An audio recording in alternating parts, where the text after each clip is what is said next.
सत साहिब सभी को राम राम। भगत जियो, जो आप लोगों को पिछली बार सत्संग में नाम बताया था उसमें बहुत से लोगों को कष्ट हो रहा है, दुविधा हो रही है। उनको विधि जो है, विधि में भी थोड़ा समझने में दिक्कत हो रही है। हालांकि विधि बड़ी आसान है, लेकिन फिर भी आप लोगों की सहूलियत के लिए ये फिर से वीडियो बना देते हैं। देखिए क्या होता है, जब स्कूल में बालक जाता है ना, तो उस बालक को हम क्या कहते हैं कि बेटा नहा धोकर आओ। स्कूल में नाखून चेक किए जाते कि नाखून कटे हैं कि नहीं कटे हैं, बच्चा नहा धोकर आया है कि नहीं, कंघी करके आया है कि नहीं, ठीक से यूनिफॉर्म पहनकर आया है कि नहीं, है कि नहीं। कपड़े भी देखते हैं, गंदे तो नहीं है। अगर गंदे हों तो बच्चे को पनिशमेंट मिलती है। अगर कपड़े साफ नहीं हो तो बच्चे को पनिशमेंट मिलती है, और अगले दिन फिर वो घर पे जाके कहता है माँ कपड़े धो दो, नहीं तो जो टीचर हैं वो पनिशमेंट देंगे। अब आप कहेंगे कि ये बात सत्संग में बताने का क्या औचित्य है, किस संदर्भ में ये बात कही गई। तो ये संदर्भ बिल्कुल गहरा है। जिस प्रकार आप स्कूल में जाते हैं और वहाँ आपकी जो साफ सफाई है वो बहुत मायने रखती है, ठीक इसी तरह जो अध्यात्म है उसमें मन की सफाई बहुत मायने रखती है। अब देखिए, जिस तरह ये वस्त्र आपके स्कूल में जब जाते हैं तो ये सारे के सारे क्या होने चाहिए, साफ होने चाहिए, है ना। नाखून वगैरह सब कटे होने चाहिए, 10 उंगली के नाखून कटे होने चाहिए, जूतों में पॉलिश होनी चाहिए। ठीक इसी तरह ये जो शरीर है ये भी हमारी आत्मा का वस्त्र है, तो ये शरीर भी साफ होना चाहिए। बात ठीक है भाई। आप जो है अध्यात्म के स्कूल में अगर दाखिला लेने जा रहे हैं और वहां पर पढ़ाई करना चाहते हैं तो दाखिला चलिए आपको मिल गया, आपको नियम बता दिए गए कि भाई साफ सफाई वगैरह ये सब रखनी है। अब फिर अगर आप साफ सफाई नहीं करोगे तो जैसे स्कूल में पनिशमेंट मिलती है ऐसे ही अध्यात्म में भी पनिशमेंट मिलती है। और वो पनिशमेंट क्या है, वो पनिशमेंट है रोग व्याधि दुख तकलीफ। ये स्कूल में जब पनिशमेंट मिलती है, सजा मिलती है, तो क्या होता है, दुखी होता है ना, तकलीफ होती है। ठीक इसी तरह यहां भी आपको तकलीफ होती है, दुख होता है। तो इसीलिए आप सभी को अपने शरीर को शुद्ध करना बहुत जरूरी है। अब शरीर को शुद्ध कैसे करें? सबसे पहली चीज है नित्य कर्म। रोजाना सुबह सुबह उठ के मल त्याग करना, मुंह से बदबू आती है, ब्रश करना, दातुन करना, कुल्ला करना, और इसके साथ साथ आपको अपने शरीर को साबुन से अच्छी तरीके से नहाना, शरीर को साफ करना है। ये तो बाहर की सफाई हो गई, ये तो बाहर की सफाई हो गई। अब जैसे देखा जाता है कि भाई नाखून कटे हैं कि नहीं कटे हैं, है कि नहीं, कंघी की है कि नहीं की है, सिर में तेल लगाया है कि वैसे ही आ गया सो के उठ के। तो यानी कि अब वो अंदर की भी सफाई देखते हैं। भाई कपड़े स्कूल में ये तो बाहर के थे, अंदर क्या था, अंदर आपकी सफाई, कि आप मुंह धोकर आए हो या नहाकर आए हो कि कैसे आए हो। ऐसा तो नहीं कि बिस्तर से उठ के आ गए, फ्रेश नहीं होके आए और पूरी क्लास में बदबू ही बदबू कर रखी है। तो ये सारी चीजें भी आपको अध्यात्म में भी देखना पड़ता है। अब अध्यात्म में क्या है, अध्यात्म में शरीर हो गया आपका वस्त्र, जो आपने देख लिया, नहा धो के आप जो है तैयार हो गए भाई, ठीक है, नहा लिए, धो लिए, फ्रेश हो लिए। इसके अलावा जैसे जो विवाहिता है विवाहिता सिंदूर लगा लेती हैं या टिक्की लगा लेती हैं। इसके आगे लिपस्टिक, पाउडर, क्रीम वगैरह ये सब जो लगाते हैं, ये सब नहीं लगाना है, क्योंकि ये सब चीजें हैं बनावटी।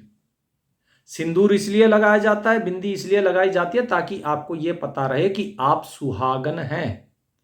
लेकिन इसके बाद अगर आप ये सोचे मैं तो मलमल के, मखमल के कपड़े पहनूं, ठीक है, और जो है फैशनेबल कपड़े पहने, तो ये है दिखावा। अध्यात्म में इसका कोई भी स्थान नहीं है। कोई भी आपको जो बेकार की चीजें हैं, बेकार के इस तरीके के भड़कीले वस्त्र या फिर जिसमें अंग प्रदर्शन हो रहा हो, इस प्रकार के कोई भी वस्त्र, ज्यादा फैशन वगैरह ये सब नहीं करना है। इस सब से आपको परहेज करना है। जैसे स्कूल में जाते हैं, स्कूल में क्या होता है, सबकी एक जैसी यूनिफॉर्म, अमीर हो गरीब हो सब एक जैसे कपड़े पहनते हैं। ठीक इसी तरह आपको भी एक जैसा सबके समान रहना है। तो सबके समान एक जैसा कैसे रहेंगे? जैसा परमात्मा ने आपको बनाया है। ऐसा नहीं कि वहां पर आके आप अपनी अमीरी दिखा रहे हैं कि देखो भाई हम तो इतने फैशनेबल हैं, हम इतने अमीर हैं। नहीं, अध्यात्म में सब परमात्मा के सामने समान है, चाहे कोई नेता हो, अभिनेता हो या गरीब से गरीब आदमी हो। तो इसलिए इन चीजों का कोई स्थान नहीं। इन चीजों से परहेज कीजिए। ये आपके शरीर का बाहर का हो गया। अब आता है अंदर का। अब अंदर में आपकी सफाई देखनी है। तो आपकी सफाई क्या है कि आपकी जो 5 कर्मेंद्रियां और 5 ज्ञानेंद्रियां, 10 उंगलियों के नाखून देखे जाते हैं स्कूल में, ठीक इसी तरह आपकी जो 10 इंद्रियां हैं ये शुद्ध होनी चाहिए। ये 10 इंद्रियां कौन सी हैं? ये 10 इंद्रियां हैं आपके अंदर में 5 कर्मेंद्रियां और 5 ज्ञानेंद्रियां। यानी जो कर्मेंद्रियां हैं वे शांत रहें, केवल प्रभु का सुमिरन करें।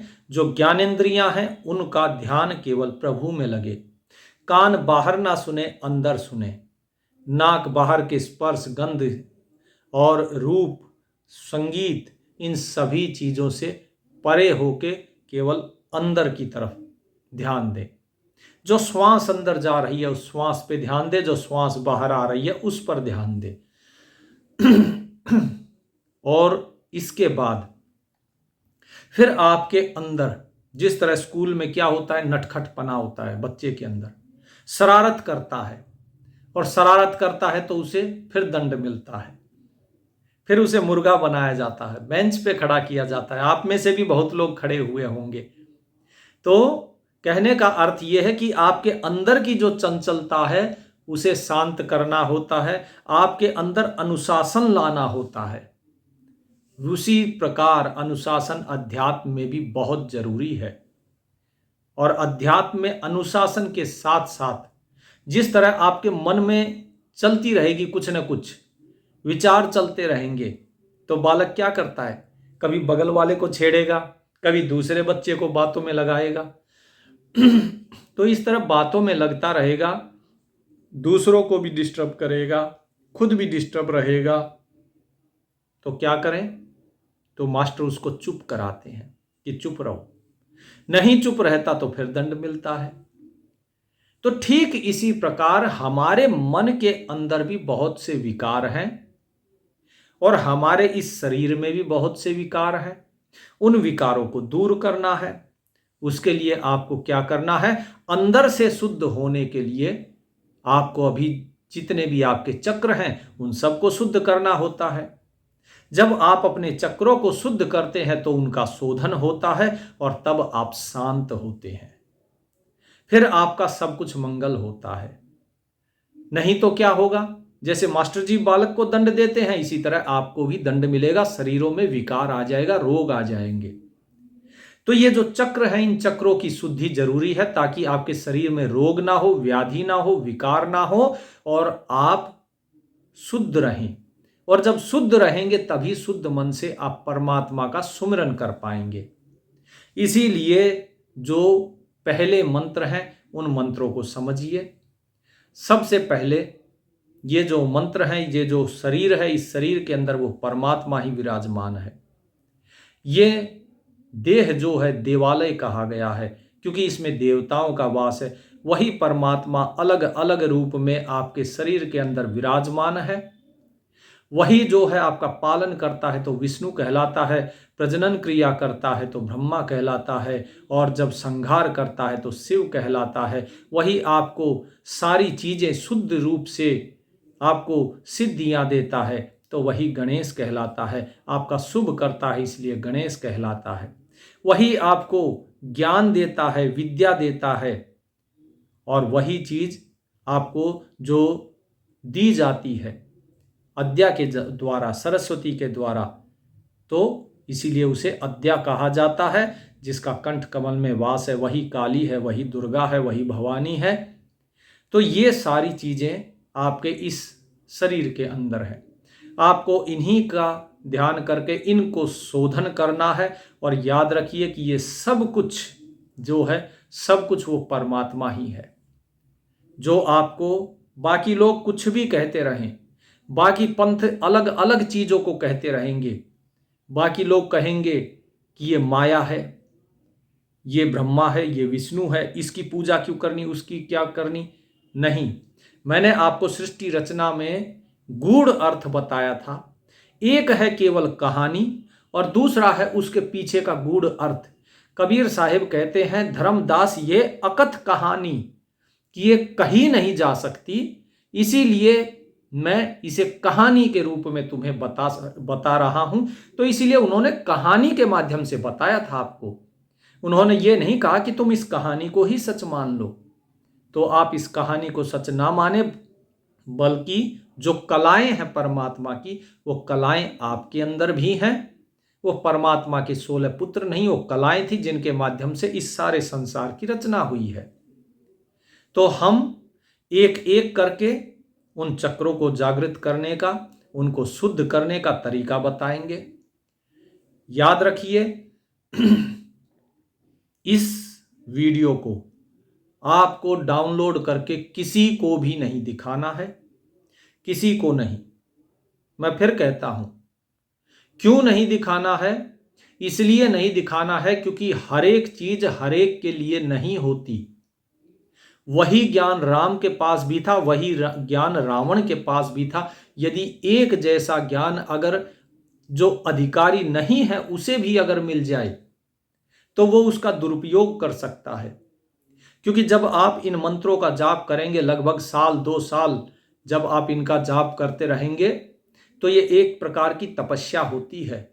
बहुत से लोग ऐसे होते हैं जिनकी रुचि बहुत ज्यादा होती है, वो कई कई घंटे सुमिरन करते हैं और उसके बाद यही मंत्र आपकी कुंडलिनी जागरण करना शुरू कर देते हैं। आपके अंदर सिद्धियां आती जाती हैं और जब आपके पास ये शक्तियां आती हैं तो उसके साथ साथ आपके पास आती है जिम्मेदारी। जो व्यक्ति सबसे ज्यादा शक्तिशाली, जो राजा है, राजा के पास सबसे ज्यादा ताकत है, तो उसके पास अधिकार भी ज्यादा है, तो उसके पास जवाबदेही भी ज्यादा है, तो जिम्मेदारियां भी उसके पास ज्यादा है। आपके पास सिर्फ अपने परिवार की जिम्मेदारी है, लेकिन जिसे आप अपना नेता चुनते हो उसके पास आप सभी की जिम्मेदारी होती है। और जो व्यक्ति जिम्मेदार नहीं है वो अधिकारी नहीं है। ठीक इसी प्रकार जो व्यक्ति जिम्मेदार नहीं है, अधिकारी नहीं है, उसे यह ज्ञान नहीं दिया जा सकता, क्योंकि वो फिर विनाश के रास्ते पे चल देता है। वो स्वयं का ही नहीं, वो दूसरों का भी विनाश करता चला जाता है। रावण, हिरण्यकश्यप या कंस जैसे जो लोग थे वो इसी चीज का सूचक हैं। तो इसीलिए इस चीज को समझिए कि ये ज्ञान सभी के लिए नहीं है।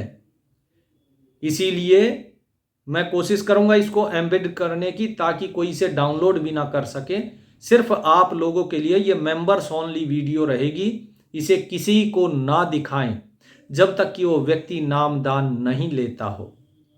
जब वो नामदान लेगा तभी उसे ये वीडियो दिखानी है, नहीं तो ये वीडियो नहीं दिखानी आपकी पत्नी को, बच्चों को, किसी को भी नहीं। तो इस चीज को, भेद को समझिए। नहीं तो जो गुरु की बात नहीं मानते फिर उनका नामखंड भी होता है। जिन लोगों ने हमारे चैनल के माध्यम से नामदान लिया है उनसे मेरी खास कर विनती है कि इस वीडियो को किसी को ना दिखाएं, ना दें। तब जो जागरण होगा उस जागरण का महत्व मैं जानता हूं, क्योंकि ये गलती मेरे से एक बार हो चुकी है। मैं इसलिए कह रहा हूं क्योंकि मैंने भी जो है ये साधना जब शुरू करी थी, आज से लगभग 12-13 वर्ष हो गए। तब ये जब शुरू करी थी तो उस समय का 12-13 भी नहीं, शायद 16-17 वर्ष हो गए। तो उस समय मेरे साथ जो घटना घटी थी वो मुझे आज तक भी याद है। क्यों? क्योंकि जब आप इस साधना में चलते हैं तो आपको सिद्धियां मिलनी शुरू हो जाती है। अणिमा गणिमा महिमा, ये सारी चीजें आप अगर कुछ बोलोगे भी तो वो सच हो जाएगा। इसीलिए आदमी को बहुत सोच समझ के बोलना चाहिए। इसीलिए आपने देखा होगा जो लोग ज्ञानी होते हैं वो सोच समझ कर बोलते हैं, और जब व्यक्ति सच बोलने लगता है धीरे धीरे उसके मन से भय निकलना शुरू हो जाता है, फिर वो सच बोलता है, और वो अगर गलती से किसी को कुछ गलत भी बोल देता है तो वो सच हो जाता है। इसीलिए इस चीज के बारे में मैं बता रहा हूं। इन चीजों को जब आप करेंगे तो आपको बड़ा ध्यान रखना है और जिम्मेदारी के साथ आपको बोलना है। इसीलिए जो ज्ञानी लोग हैं वो मौन रहते हैं, वो बोलते नहीं, बोलने से पहले 100 बार सोचते हैं। इसीलिए कबीर साहिब ने कहा, वाणी तो अनमोल है जो कोई जाने बोल, हिये तराजू तोड़ के फिर मुख बाहर खोल। पहले अंदर तोल लो कि मैं क्या बोल रहा हूं, फिर बोलना बाहर, क्योंकि आपकी कही हुई बात सच भी हो सकती है। मेरे साथ इस प्रकार का हुआ है, एक बार नहीं, 2 बार नहीं, कई बार हुआ, जब गलती से मेरे मुंह से इस प्रकार की चीजें निकल गई और वो सच हो गई, और तुरंत ही सच हो गई। और ऐसी चीजें सच हुई जो कि सच होना लगभग असंभव सा था, लेकिन फिर भी वो हो गई। तो उस दिन के बाद मुझे समझ में आया, उसके लिए मुझे दंड भी मिला, लेकिन मैं आप लोगों को चाहता हूं कि आप लोग वो दंड ना पाएं, तो इसीलिए उस चीज का मैं जिक्र यहां नहीं करूंगा। तो सबसे पहले हम जो नाम है उस नाम को सुनिए। जो आपके शरीरों को, चक्रों को शुद्ध करने के जो 6 नाम हैं, उनमें है सबसे पहले परमात्मा का नाम, सत सुकृत अवगत कबीर, कि जो सत्य कर्म करता है, सुकृत करता है, अच्छे कर्म करता है। परमात्मा कभी कोई कार्य गलत नहीं करता, इसलिए वो सत सुकृत है, वो अवगत है, उसकी कोई गति नहीं जान सकता, वो कबीर है, वो सबसे महान है। ठीक है जी, उससे महान कोई नहीं, तो वो है परमात्मा। और वो परमात्मा फिर शुरू हो जाते हैं नीचे से। हमारे शरीर में जो चक्र हैं, तो सबसे नीचे मूल चक्र है, उसके ऊपर है फिर स्वाधिष्ठान चक्र, ब्रह्मा जी का स्थान। तो जो चक्र है इनकी स्थिति आपको दिखा देंगे कि इनकी स्थिति देखिए कैसी होती है। मूल चक्र कहां पर है, स्वाधिष्ठान चक्र कहां पर है, अनाहत चक्र कहां पर है, मणिपुर चक्र कहां है, ये सब चीजें आप देखो और आपको पता लगेगा ये चक्र कहां कहां पर है। और जब आप इनके मंत्रों का ध्यान करेंगे तो आपको यहीं पर ही अपना ध्यान केंद्रित करना है। जैसे आपके गुदा कमल पे है, गुदा स्थान पे है मूल चक्र, आपको वहां पर अपना ध्यान लगाना है। उसके बाद फिर जो स्वाधिष्ठान चक्र है वहां पर आपको ध्यान लगाना है, जो कि आपके लिंग भाग पर है। उसके बाद फिर आपकी नाभि में है, जो हम कहते हैं मणिपुर चक्र, विष्णु जी का स्थान। उसके बाद फिर आपके हृदय कमल पे है शिव का स्थान। उसके बाद कंठ कमल में है वो माता पार्वती, और जो पार्वती नहीं, भवानी, आद्या या काली दुर्गा, उनका कंठ में स्थान है। और उसके बाद फिर ऊपर अपने ब्रह्मांड में, यहां से ऊपर ब्रह्मांड शुरू हो जाता है, उसमें है परमात्मा का, सतपुरुष का स्थान। तो अब हम उसी प्रकार से इस मंत्र का जाप करेंगे।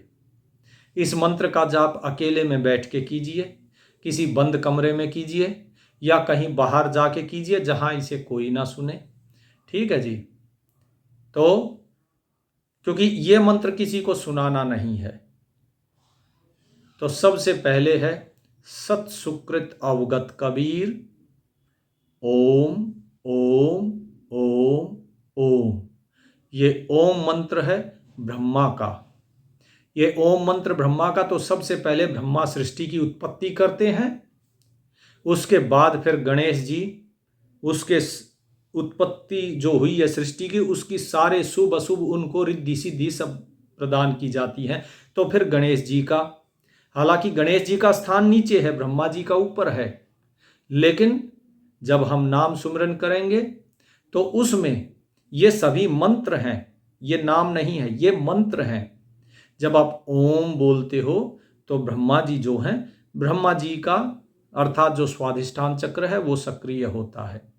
फिर आप बोलते हो क्लिंग, यानी कि जिसे कहा जाता है किलियम। आप फिर किलियम किलियम किलियम किलियम इस प्रकार 4 बार, ये है आपका जो मूल चक्र है वहां का नाम। उसके बाद फिर आपका जो नाभि कमल में विष्णु जी का स्थान है तो वहां पे है रिंग नाम से, ठीक है, उसको बोलते हैं हरियम हरियम हरियम हरियम। फिर इसी प्रकार जो कंठ कमल में जो नाभि है, नाभि से फिर सीधे आते हैं कंठ कमल में, और कंठ कमल में जब आते हैं तो यहां पर है नाम किसका, दुर्गा का, जिसे कहते हैं हम श्रीयम श्रीयम श्रीयम श्रीयम। तो यहां से श्रीयम से फिर वापस नीचे आते हैं हृदय कमल पे। हृदय कमल से फिर नाम है, यहां पर शिव पार्वती हैं, उनका नाम है, तो वहां पर क्या है, सोहम सोहम सोहम सोहम, ये मंत्र है वहां का। और उसके बाद फिर यहां से ऊपर की तरफ जाते हैं, सूरत जो है ऊपर जाती है, तो फिर उसका नाम है यहां पर सत्यम सत्यम सत्यम सत्यम। तो ये 6 नाम हैं, ओम, किलियम, हरियम, श्रीयम, सोहम और सत्यम, ये 6 नाम। ये 6 नाम का जाप आपको कैसे करना है, जिसके शरीर में ऊर्जा बहुत कम है, अर्थात रोग ज्यादा है, जिसके अंदर आलस्य बहुत है, निंद्रा बहुत ज्यादा आती है, प्रमाद बहुत है, जिसको शरीर में कहीं ना कहीं कुछ ना कुछ कष्ट होता रहता है, समझिए कि उसका ऊर्जा का स्तर जो है बहुत कम हो चुका है, उसे इनका जाप करना है। 10-10 बार उसको जाप करना है बोल के। कैसे कि ध्यान रहेगा आपका, जैसे सबसे पहले आपका ध्यान रहेगा स्वाधिष्ठान चक्र पे, ब्रह्मा के स्थान पे, और आप वहां पर क्या बोलोगे, ओम।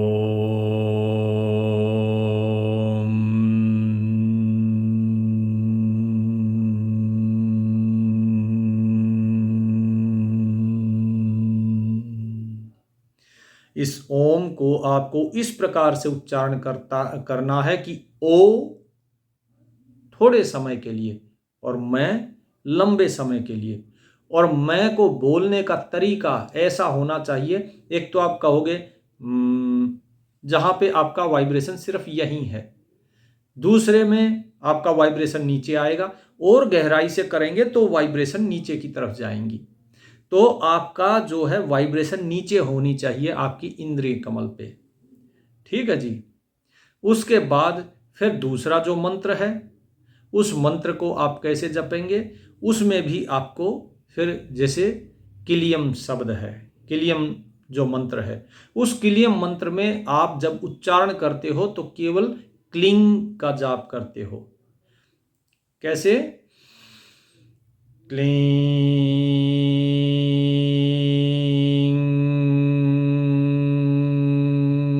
देखिए मेरा मुंह खुला है, ठीक है, मुंह बंद नहीं करना, क्लीं।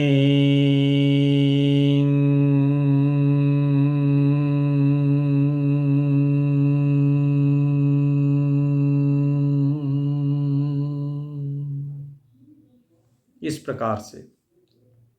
और फिर जब आप ये क्लिंग जाप करते हैं, क्लिंग जाप करने के बाद फिर आपको इसी क्लिंग जाप को ही थोड़ा गहराई से करना है। जब हम बोलते हैं ना क्लिंग, इस प्रकार से कोशिश कीजिए कि मतलब वाइब्रेशन नीचे तक जाएं। अगर वाइब्रेशन नीचे तक नहीं जा रही है तो आप मुंह बंद भी कर सकते हैं, क्योंकि किसी की चली जाती है, किसी की नहीं जाती है, लेकिन जब आप मुंह बंद करेंगे तो वाइब्रेशन नीचे तक अवश्य जाएंगी। जैसे क्लीं।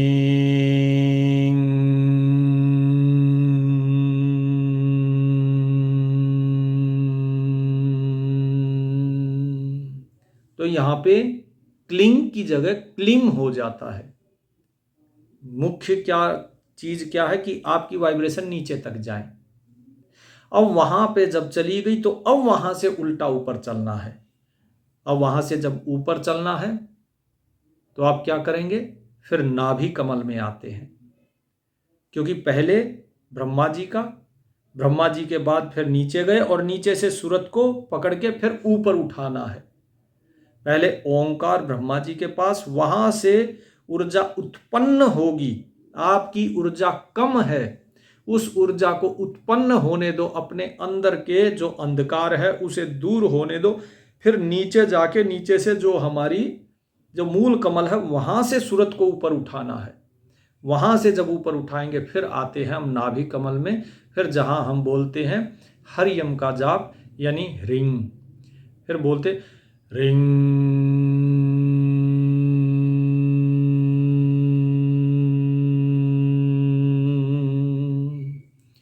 तो इसमें आपकी नाभि पर जोर पड़ता है, वहां से फिर सूरत जोर लगेगा, ऊपर उठेगी सूरत।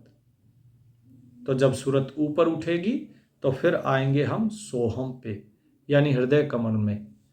यहां क्या बाद में बोला जाएगा, लेकिन सोहम से पार होके सीधा हम यहां पर आएंगे। यहां पे है श्रीयम। तो क्या बोलोगे, श्री।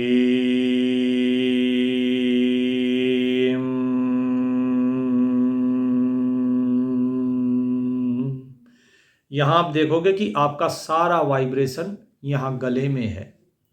ठीक है जी, गले में और कुछ यहां पर हृदय से ऊपर ऊपर। अब आप बोलोगे सोहम।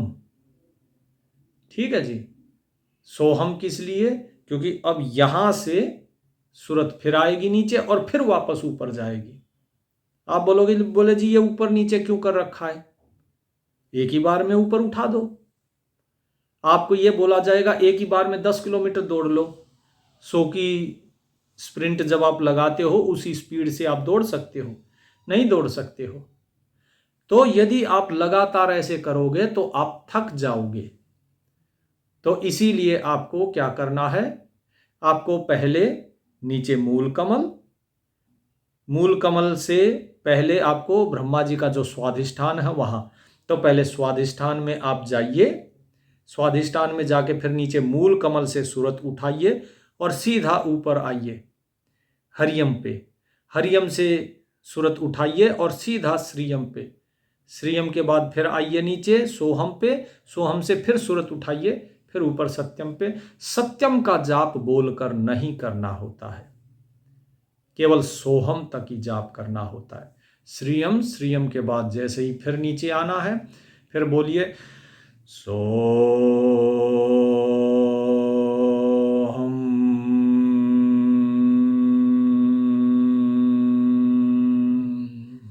इस प्रकार से उसमें पूरी वाइब्रेशन आपकी छाती में पूरा वाइब्रेट करेगा। वाइब्रेशन तरंगे पैदा होंगी, ऊर्जा पैदा होगी, नीचे की ऊर्जा है वो ऊपर की तरफ आएगी। तो इस प्रकार से आपको इनका जाप करना है। अब ये जाप कितना करना है, ये जाप आपको करना है शुरुआत में लगभग 1 हफ्ते तक आप 10-10 बार इनका जाप कीजिए। पहले जैसे ओम का 10 बार, फिर आप कीजिएगा किलियम का 10 बार, फिर इसी प्रकार हरियम का 10 बार, श्रीयम का 10 बार, सोहम का 10 बार। ठीक है जी। लेकिन इसके बाद 1 हफ्ते के बाद फिर आप किस प्रकार से जाप करेंगे, फिर आप करेंगे सांस पूरा भरिए, ओम क्लीं रिंग श्रीं सोहम।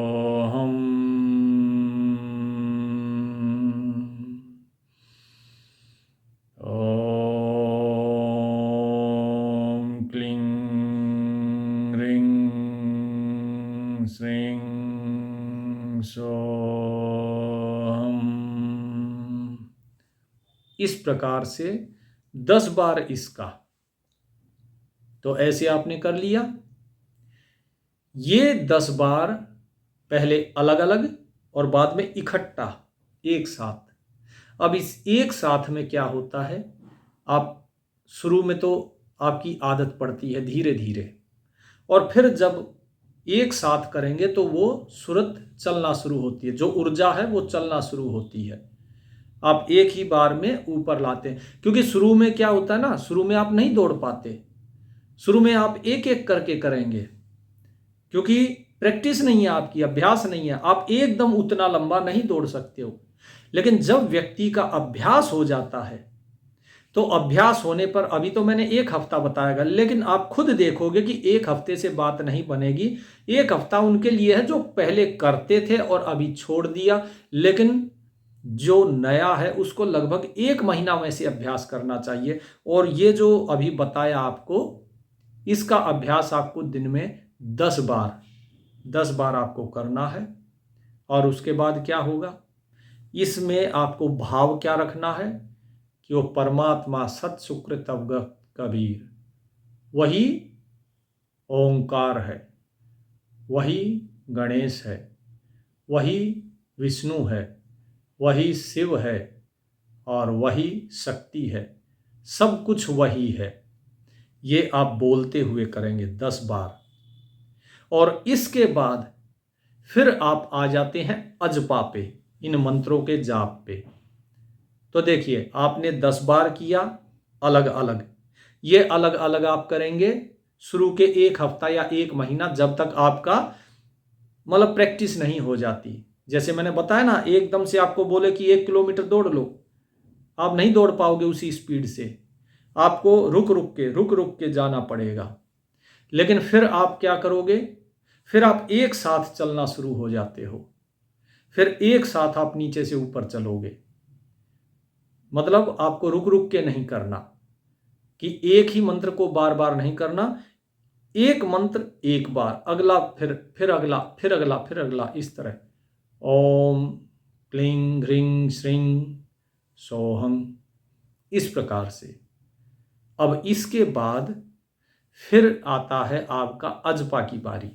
अब जब आप अजपा करेंगे उस समय आपको फिर ये बोलना नहीं है, फिर आपको बोलना नहीं है, फिर आपके मन मन में चलना है। शुरू में जो आप बैठ के बोल कर करते हैं, वो बोल कर जब आप करेंगे तो उसके लिए आपको सीधा रहकर बैठना बहुत जरूरी है।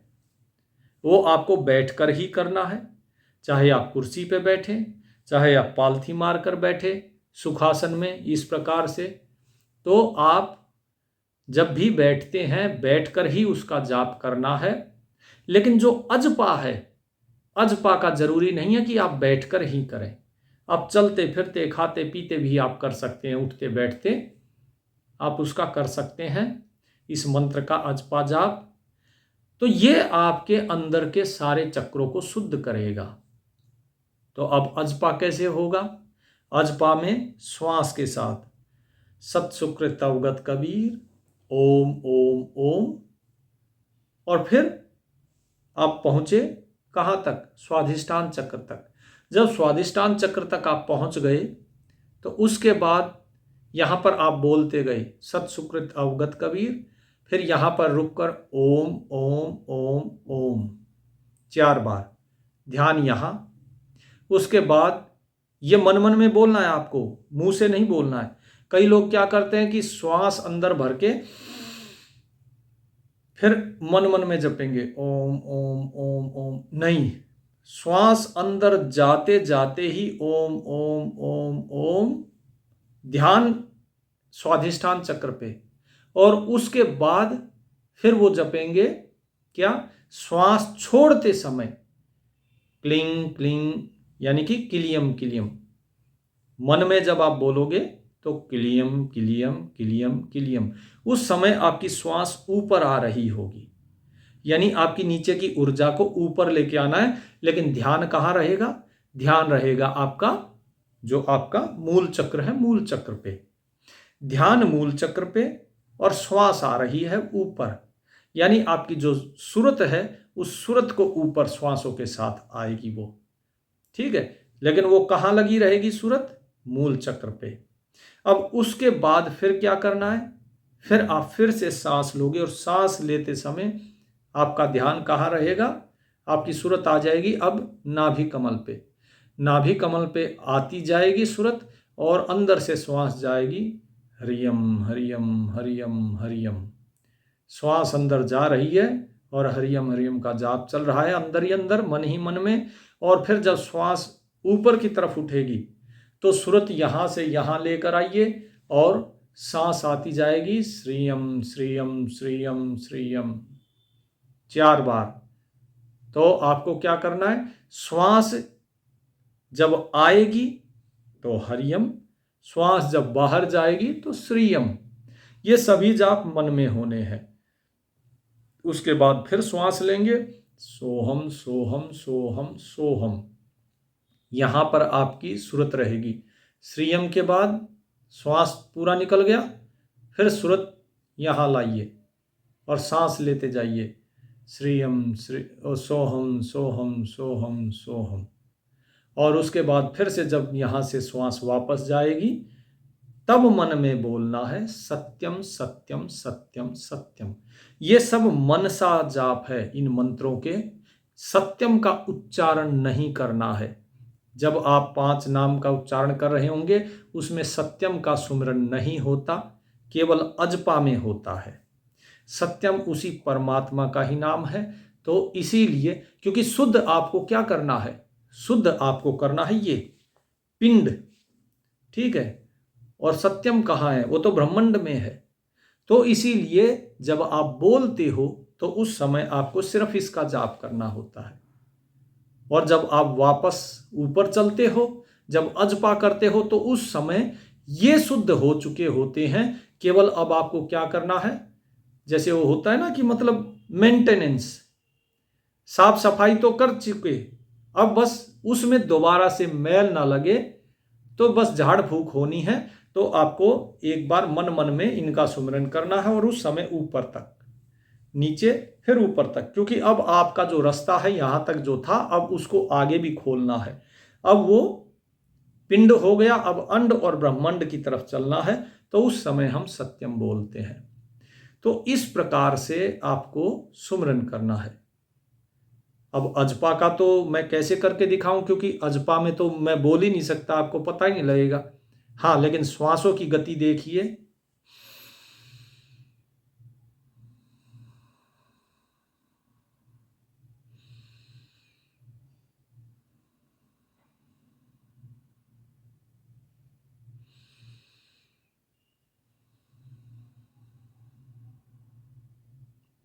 तीन बार श्वास ली और इतने में आपका एक जाप हो गया। यानी कि जब श्वास अंदर गई सत सुकृत अवगत कबीर ओम ओम ओम ओम, बाहर आई किलियम किलियम किलियम किलियम, हरियम हरियम हरियम हरियम, श्रीयम श्रीयम श्रीयम श्रीयम, सोहम सोहम सोहम सोहम, सत्यम सत्यम सत्यम सत्यम। फिर से सत सुकृत अवगत कबीर ओम ओम ओम ओम, किलियम किलियम किलियम किलियम। इस प्रकार से आपको सुमिरन करना है। कहने का अर्थ ये है कि 3 ही सांस है, 3 सांसों में 6 हो मंत्र जो हैं वो आपको जप लेने हैं। अब इसमें आपकी श्वास कितनी लंबी होती है, कितनी छोटी होती है, यह अपने सुविधा के अनुसार कर लीजिएगा। अब इसके बाद धीरे धीरे आपको इसी नाम को जपते जपते जो आपकी सांस अंदर जा रही बाहर जा रही है धीरे धीरे फिर सामान्य करनी है। सामान्य करनी है अर्थात आप देखिए, जो अभी सांस लेते हैं 4 सेकंड में लेते हैं, एक सांस 4 सेकंड में, 4 की जगह 5 हो जाएंगी, 6 सेकंड में हो जाएगा। लेकिन ये कर लीजिएगा। सांसें आपकी सामान्य रहनी चाहिए। ज्यादा अगर खींचातानी करोगे तो आपका मन थक जाएगा। सांस स्थिर रहनी चाहिए और स्थिर तभी रह सकती है जब वो अपने नॉर्मल स्वभाव से चले। तो जो प्रकृति ने जिस प्रकार से दिया है कि 1 मिनट में 15 सांस आती हैं, एक दिन में 21,600, उसी हिसाब से आपको अपना सुमिरन करना है। हाँ, अगर लंबी सांसें अगर आप कर सकते हैं तो बहुत अच्छी बात है, क्योंकि उससे होता क्या है कि जितना ज़्यादा लंबा सांस लेंगे उतना ही ज़्यादा ऑक्सीजन ऊर्जा आपके अंदर आएगी, उतनी ही ज़्यादा ऊर्जा आपके चक्रों को मिलेगी और चक्र और जल्दी जागृत होंगे। लेकिन कुछ लोग हैं जो वृद्ध भी हैं, कुछ लोग बालक भी होंगे, कुछ माताएं बहनें भी हैं। तो उन सभी के लिए एक सामान्य प्रक्रिया जो श्वासों की होती है उसी हिसाब से अगर आप चलें तो बढ़िया है। इसके बाद फिर आगे जो नाम है, जिसे कुछ लोग सतनाम भी कह देते हैं, हम तो खैर वही नाम देते हैं। ये शुरू के तो जो 5 नाम है ये तो पिंड के हैं। इसके आगे फिर कबीर साहिब का जो सहज योग है वही है। वो नाम जो है वो फिर आपको बताया ही हुआ है किस प्रकार वो श्वास श्वास में करना है। उसमें आपकी जो सुरत है और जो निरत है उसको लगाना होता है सांसों पे। और वो कैसे है वो अगले सत्संग में आपको बताएंगे। अभी तो लगभग 40 मिनट का सत्संग हो गया, लेकिन ये वीडियो आपको किसी को भी नहीं देनी है, ना ही किसी को दिखानी है। आप स्वयं देखिए, कोई डाउनलोड करके नहीं रखना, डाउनलोड आप कर भी नहीं पाएंगे। तो इसीलिए कोशिश कीजिएगा कि आप इसे स्वयं ही देखें और इस वीडियो को आप गुप्त रखें, क्योंकि इसमें जो भेद बताया है ये भेद लोगों को नहीं पता है। मंत्र तो सबको पता होंगे, रामायण में महाभारत में देखते हैं ओम ह्रीं क्लीं श्रीं चामुंडाय विच्छे स्वाहा। तो स्वाहा करने से स्वाहा नहीं होता, लेकिन आप अगर ये सब दे देंगे इधर उधर तो हाँ, आपका स्वाहा जरूर हो जाएगा। आपकी सारी शक्तियां वगैरह सब चली जाएंगी, ऊर्जा खत्म हो जाएगी। फिर ना कहना बोले हमने तो मंत्र का जाप किया था और जो है हमारे साथ इस तरह हो गया। क्योंकि देखिए, हर चीज का एक सही है, पॉजिटिव है तो नेगेटिव भी है। आपको सिर्फ अगर पॉजिटिव चाहिए तो आपको फिर वही जो नियम आपको बताया उस बात को मानना पड़ेगा। तो इसीलिए आप सभी से निवेदन है कि आप इसको बचा कर चलिएगा। मिलते हैं अगले सत्संग में, तब तक परमात्मा का सुमरन कीजिए और जैसे नाम सुमरन बताया ऐसे कीजिए। दिन में 108 बार इस मंत्र का जाप अवश्य करें। केवल 108 बार, ज्यादा नहीं, मुश्किल से आधा घंटा लगेगा। 1 मिनट में 15 बार। 1 मिनट में आप कितनी सांसें लेते हैं? 4 सेकंड में एक सांस ले लेते हैं। 6 सेकंड में भी अगर एक सांस लेंगे तो आपका 1 मिनट में कितनी हो गई? 10 सांसें हो गई। तो 100 सांसें 10 मिनट में हो जाएंगी, 15 मिनट में हो जाएंगी। बस इतने में आपका जो है ये सुमरन हो जाता है। तो 15 से 20 मिनट में, जो ज़्यादा लंबी सांस लेगा तो उसका 40 मिनट में हो जाएगा। दिन में क्या 40 मिनट इसके लिए नहीं दे सकते? उसके बाद अपना जो नाम सुमरन है फिर उसका सुमरन का जाप कीजिए, तो आपके सभी चक्र भी खुलेंगे, ऊर्जा भी आपको मिलेगी, तरोताज़ा भी महसूस करेंगे। आपके अंदर एक अलग से ध्वनियाँ शुरू हो जाएंगी। आपको झिंगुर की आवाज़ सुनाई देनी शुरू हो जाएगी। आपको चर चर चर चर चर इस तरीके से रात को जब आप बैठेंगे तो आपको एक अजीब सी ही आवाज़ आपको सुनाई देनी शुरू हो जाएगी। 2 दिन 3 दिन जब आप कर लेंगे, 108 बार कीजिए, ये अवश्य सुनाई देगी। अगर ये सुनाई देनी शुरू हो जाए तो समझ लीजिए कि आप सही चल रहे हैं, लेकिन उस आवाज़ की तरफ ध्यान नहीं देना, आपका ध्यान नाम की ही तरफ होना चाहिए। अगर उसकी तरफ ध्यान दिया फिर भटक जाओगे, क्योंकि वो सभी आवाज़ें आपकी जो वाइब्रेशन है, जो आपकी नाड़ियाँ हैं, ये नाड़ियाँ 72,000 नाड़ी हैं, वो 72,000 नाड़ी वाइब्रेट करती हैं। तो इसीलिए उनकी वाइब्रेशन से वो आवाज़ पैदा होगी। तो वो आप सुनिएगा तो आपको समझ में आ जाएगा कि आप सही चल रहे हैं। तो वो आप करना है। धीरे धीरे उनकी आवाज़ बढ़नी शुरू हो जाएगी।